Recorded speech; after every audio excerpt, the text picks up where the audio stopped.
Hola, hoy conversaremos con la doctora Bernardita Valenzuela sobre microorganismos extremófilos.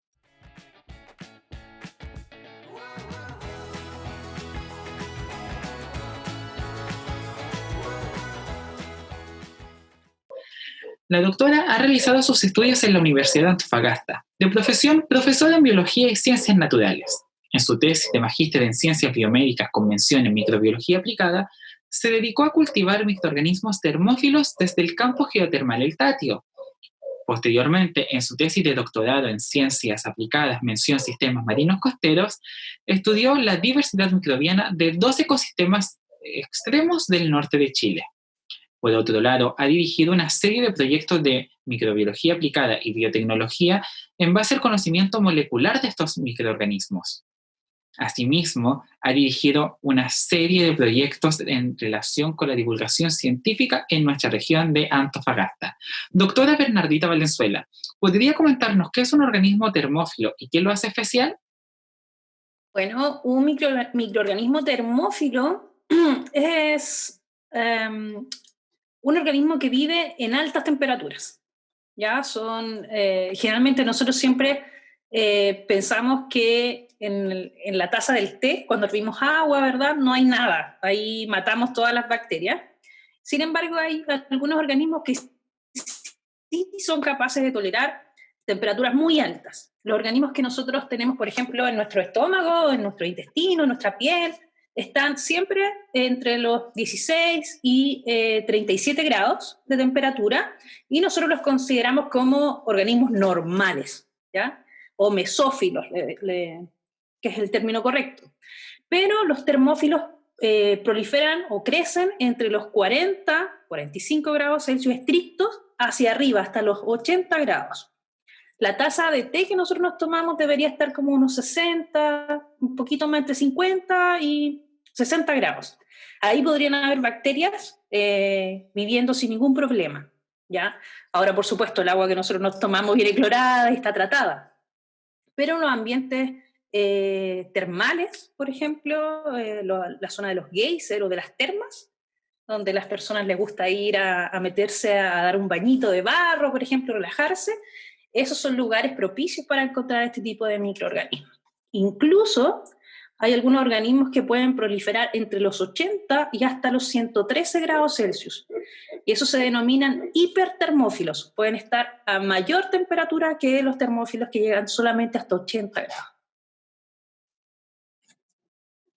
¿Y dentro de nuestra región se encuentra una gran variedad de estos organismos extremófilos?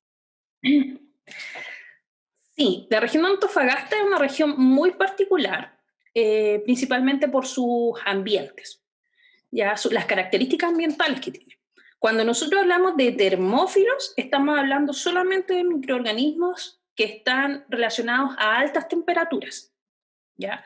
Pero también hay otros organismos que viven en otras condiciones físico-químicas que también son, no me gusta decirlo, pero es rara, o es extraña, o es extrema. Generalmente este término de microorganismo extremófilo está definido desde un punto de vista antropogénico. O sea, yo, bajo las temperaturas de las que yo me siento bien como ser humano, ahí existe vida, ¿cierto? En donde yo me puedo relacionar, etc.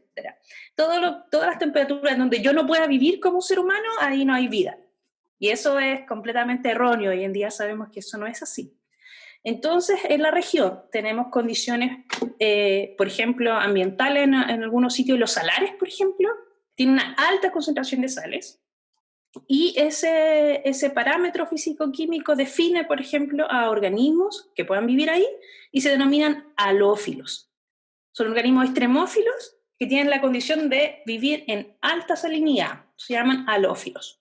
Los termófilos, como ya les decía, que pueden vivir a altas temperaturas. Una de las zonas más conocidas acá de la región son los geysers El Tatio, un campo geotermal que tiene temperaturas superficiales del agua entre los 45 hasta los 83 grados Celsius.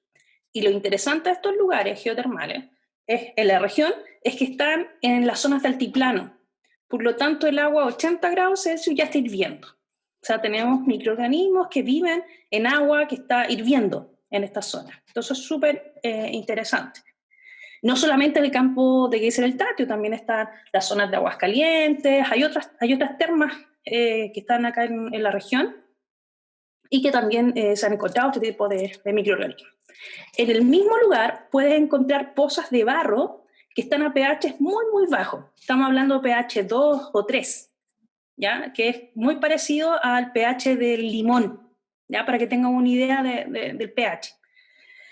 Y ahí hay organismos que viven también en esas condiciones y se llaman acidófilos, porque soportan pH ácidos. ¿Ya? Generalmente estos microorganismos no están sometidos bajo una sola condición ambiental, ¿cierto? En la naturaleza. Entonces la región, particularmente nuestra región, tiene alta radiación, por ejemplo, podemos encontrar alta salinidad y podemos encontrar alta temperatura en un mismo ambiente, ¿ya? Entonces estos microorganismos hoy en día les llamamos poliextremófilos, porque son capaces de estar en más de una condición físico-química.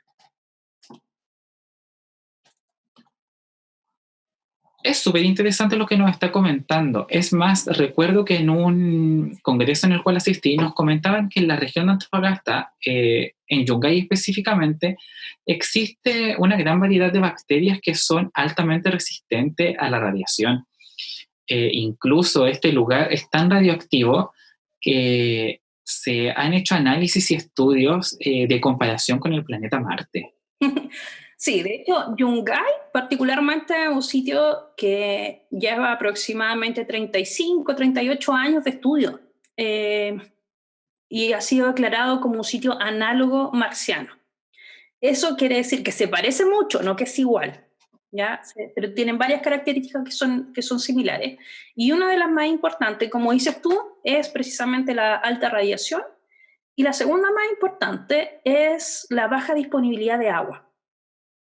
Hasta ahora Yungay, María Elena y un sitio cercano a Lomas Bayas han sido declarados como los sitios más secos del mundo. Y están en nuestro patio, están muy cerca. Yo, María Elena está un poquito ahí, muy, muy cerca. Yungay también está a distancia acá de la costa, como hora y media, hora 20 tal vez. Entonces sería muy, muy cerca. Y efectivamente se está estudiando para encontrar algunos indicios de posibilidades de vida en Marte. Ha sido estudiado por varios equipos de investigación, entre ellos, por supuesto, los más conocidos, la NASA, que siempre viene a probar los rovers. También han hecho investigaciones en suelo, en diferentes tipos de superficie. Se han encontrado microorganismos que están habitando alitas o rocas de sal. La alita está formada por el cloruro de sodio, que es la sal que nosotros le echamos a nuestra comida. Y entonces esta sal tiene la capacidad de absorber humedad desde la atmósfera. Por eso que si se nos queda el salero destapado en la casa, se nos forman, ¿cierto?, como pelotitas de sal.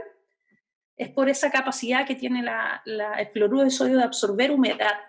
Entonces ahí adentro de esta sal hay refugiadas organismos que son fotosintéticos. ¿Por qué digo refugiadas? Porque están escondidas de la radiación ultravioleta, no les llega, esta sal es capaz de filtrarlo y recibe la suficiente cantidad de luz para que ellas puedan hacer fotosíntesis y además reciben agua de esta humedad que van filtrando desde la atmósfera. Y también junto con un equipo de investigadores de la Universidad Técnica de Berlín, han estudiado cómo los microorganismos también van viviendo en la zona subsuelo. Hasta 40 metros incluso ya puedes encontrar microorganismos que están en forma de esporas, están esporulando. Hasta ahora no se ha determinado aún si son organismos que están viviendo, están activos en ese ambiente. Esperamos que pronto tengan un poco más de evidencia. Es un equipo de investigación bien grande en la que estamos participando con la Universidad de Antofagasta. Y estamos estudiando estos organismos que son esporulantes en estos ambientes hiperáridos. Y dentro de la biología aplicada o la microbiología, la biotecnología, ¿qué papel cumplen estos microorganismos? Ya, eso es muy interesante, yo creo, desde el punto de vista de desarrollo de tecnología. Eh, pero siempre me gusta primero hablar sobre un poco el rol evolutivo. O sea, el rol evolutivo de estos microorganismos, la evolución de la vida en la Tierra ha sido crucial. O sea, sin duda, toda la evidencia que se ha recopilado hasta hoy en día indica que estos son los organismos o organismos muy similares, ¿cierto? Que habían dado inicio a la vida en la Tierra. Y si se fijan, en condiciones muy, muy secas, si seguimos encontrando este tipo de organismos. Entonces, es interesante pensar que en el futuro, ¿cierto? Si es que las misiones nuevas de búsqueda de vida en otros lugares puedan tal vez encontrar este tipo de vida o algo similar. Eso es muy importante. Ahora, cuando empezamos a resolver la pregunta, ¿cómo estos microorganismos están viviendo en nuestras condiciones? Tú ya tienes que abordarlo desde un punto de vista molecular. ¿Cuál es la respuesta a nivel molecular que tienen estos organismos? Y en esas moléculas es donde con el estudio de esas moléculas se ha pegado un salto, diría yo, un salto en el desarrollo biotecnológico. Hoy en día muchas de estas moléculas están presentes en cosas muy cotidianas, como por ejemplo el famoso test de PCR para el examen de COVID que tenemos hoy en día, se hace a través de una técnica que utiliza una enzima que proviene de microorganismos extremófilos. O sea, el primer microorganismo termófilo, por ejemplo, recuerden, el termófilo eran los que vivían en alta temperatura, fue cultivado en 1956, hace muchos años atrás. Y el investigador que estaba trabajando con estos microorganismos, buscando vida en ambientes cálidos, hizo toda una batería, toda una colección de microorganismos termófilos y los puso en un banco de cepas público. ¿Por qué? Porque su visión era que estos microorganismos algún día iban a ayudar a la humanidad. Esa era su visión. Muy, muy romántica, a lo mejor, de este científico clásico, o sea, como de buscar organismos y dejarlo disponible a la humanidad. Pero hoy en día, bueno, el desarrollo es toda una larga historia ahí, pero desde ese organismo se sacó la primera polimerasa, la Taq polimerasa, que es la que se utiliza en PCR. Desde ahí, por supuesto, sale el termociclador y un montón de tecnología más, pero finalmente hoy sí es efectiva esa visión que tenía este investigador. Hoy en día sí está al servicio de la humanidad, ¿no? Tenemos entonces estos test que son capaces de reconocer un fragmento pequeño de ADN o ARN en el caso del virus de COVID, y podemos entonces seleccionar y reconocer específicamente que está este virus acá. No solamente eso, no solamente puede servirnos para detección y diagnóstico, sino que también para generar mejoras en la industria. Hoy en día, muchas cosas que se utilizan en la industria con químicos y que generan contaminantes y que generan incluso alergias en el ser humano, pueden ser tratados con este tipo de moléculas que son un poco más amistosas. Incluso diría yo que podemos encontrarnos en algún momento con grandes sorpresas, porque los microorganismos extremófilos han sido muy poco estudiados en nuestro ambiente. Conocemos los que están más fácilmente cultivables en el ambiente. Sin embargo, hay microorganismos que están en condiciones muy raras, condiciones anaerobias, sin oxígeno, a eso me refiero, en donde todas las posibilidades que uno puede evaluar dirían, no, aquí no hay organismos vivos, y hay organismos que sí están vivos y que tienen un metabolismo que no se conoce. Entonces eso es sin duda todo un mundo que podríamos, o sea, todo un desarrollo biotecnológico que sin duda a nuestra región le hace mucha falta. Pensemos que hasta hace un tiempo atrás en la región no teníamos cómo hacer muchas PCRs porque no había stock de algunas cosas, ¿no? Sin embargo, nosotros en la región podríamos hacerlo. Eso suena muy interesante porque es un potencial nuestro. Dentro de sus actividades, profesora, se encuentra la divulgación científica. ¿Podría decirnos por qué es tan importante la divulgación científica en la comunidad y sobre todo en nuestra región de Antofagasta? Sí, bueno, hay tres cosas importantes ahí. Yo creo que el primero es que la base del conocimiento es que tiene que ser compartido. O sea, no nos sirve mucho cuando nosotros sabemos muchas cosas y nos matamos estudiando un tema y esa información no es compartida. O sea, el conocimiento en sí debe ser compartido con el resto. Y me gusta además tener la idea en que nosotros hacemos investigación acá con fondos públicos, la gran mayoría de ellos. Yo hice mi tesis doctoral con una beca CONICYT, pero con fondos regionales. Por ejemplo, muchos de los proyectos que además nosotros postulamos, por supuesto, y nos adjudicamos, provienen también de fondos regionales. Entonces, lo más común, lo que debería esperar, ¿cierto? Siempre este tipo de proyectos es que se cuente después, se entregue este conocimiento hacia la comunidad. Y me refiero a la comunidad como el señor que está en el colectivo hoy día manejando, el señor que está vendiendo diario en una esquina, el ciudadano de nuestra región. Y hay que explicarlo de una forma muy sencilla. Y eso cuesta. O sea, yo creo que la divulgación científica tiene ahí un gran desafío, que es cómo comunicamos este tipo de información. Lo otro que también, lo segundo que es muy importante, es que nuestros estudiantes de la región tienen que manejar este tipo de conocimiento. Tú tienes que tener embajadores locales de nuestro conocimiento. Entonces, cuando tú vas de viaje a otro lugar, a ti te dicen, mira, aquí es común que cultivamos esto, tenemos estas cosas, etc. Entonces acá cuando vengan a nuestra región, nuestros niños, cuando les preguntan, deberían decir, nuestra región es microorganismos extremófilos. Hay condiciones ambientales que son extremas, o sea, es algo que es nuestro, que está en nuestra casa, en el patio. Entonces eso es importante que los niños lo tengan.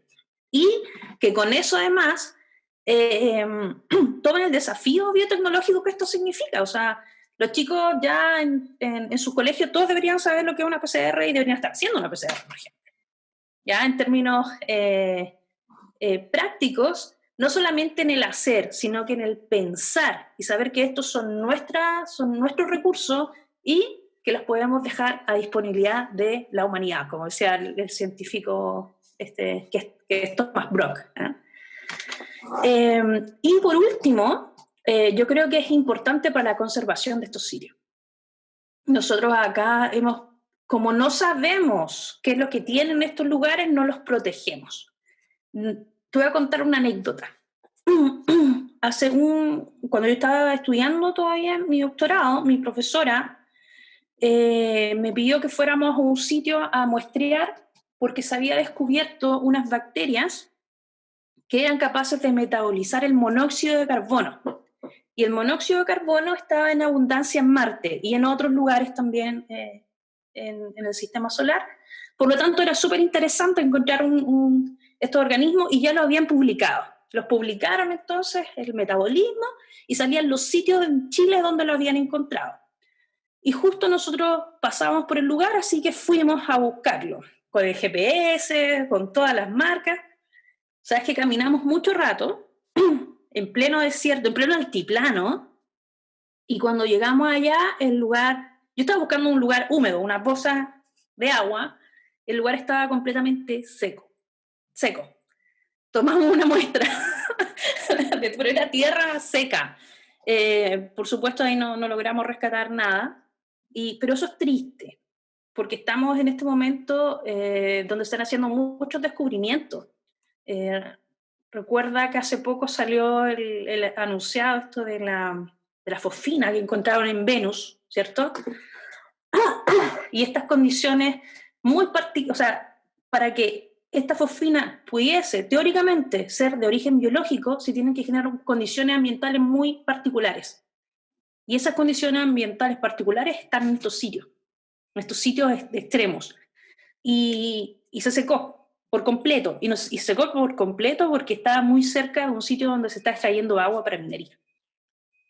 Entonces, hoy en día estamos teniendo una economía que es muy el de ahora, en este momento, pero no estamos pensando en el futuro y sin duda el agua es el futuro de todo nuestro sistema, de todo nuestro sistema de vida.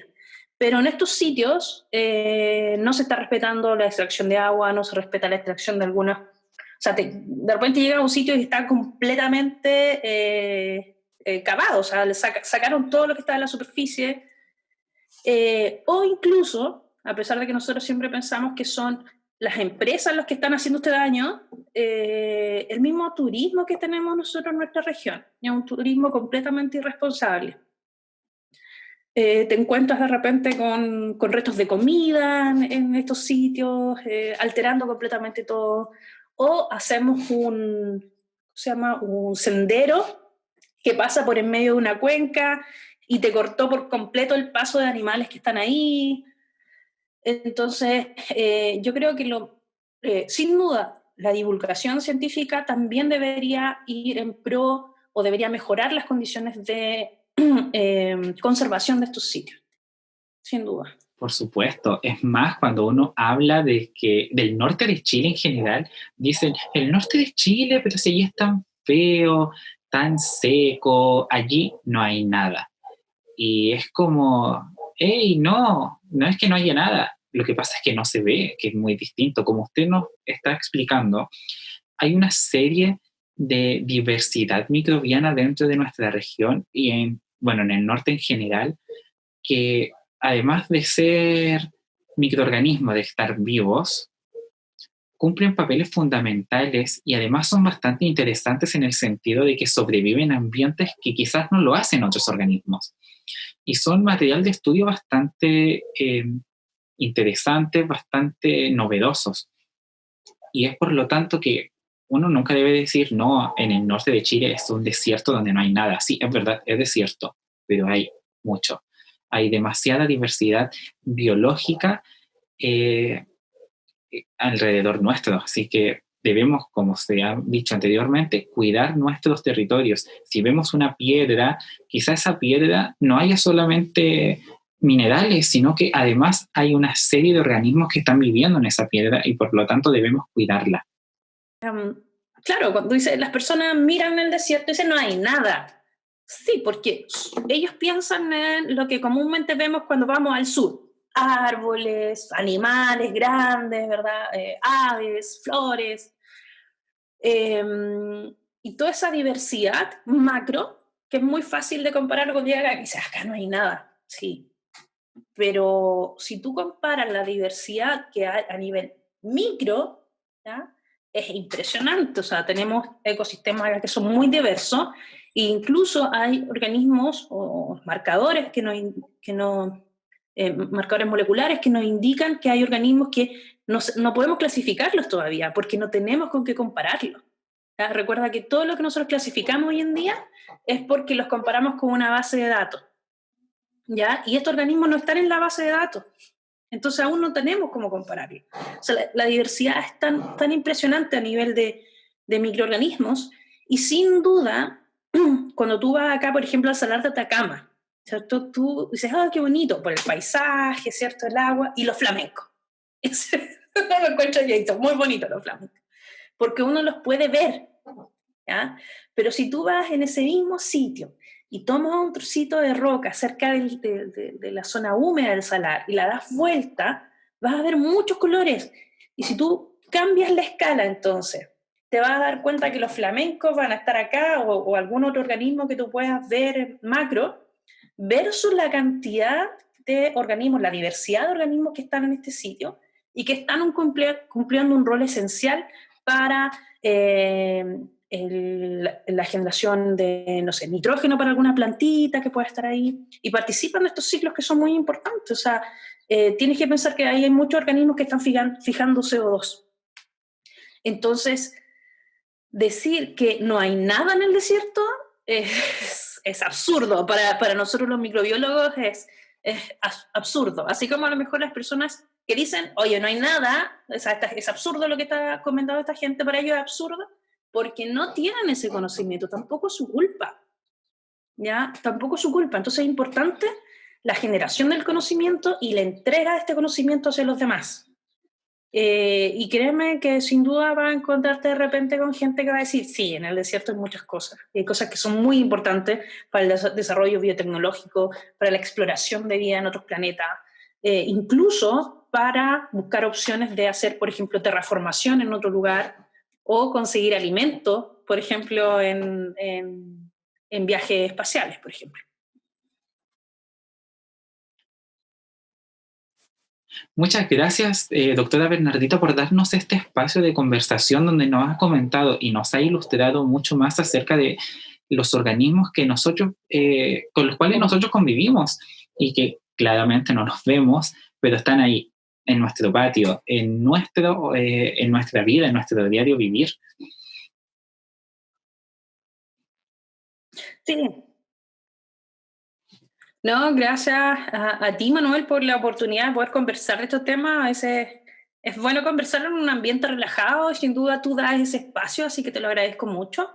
Y dejarlos invitados también al resto que va a ver este video o nos va a escuchar, a que participe de los talleres que vamos a tener en biotecnología.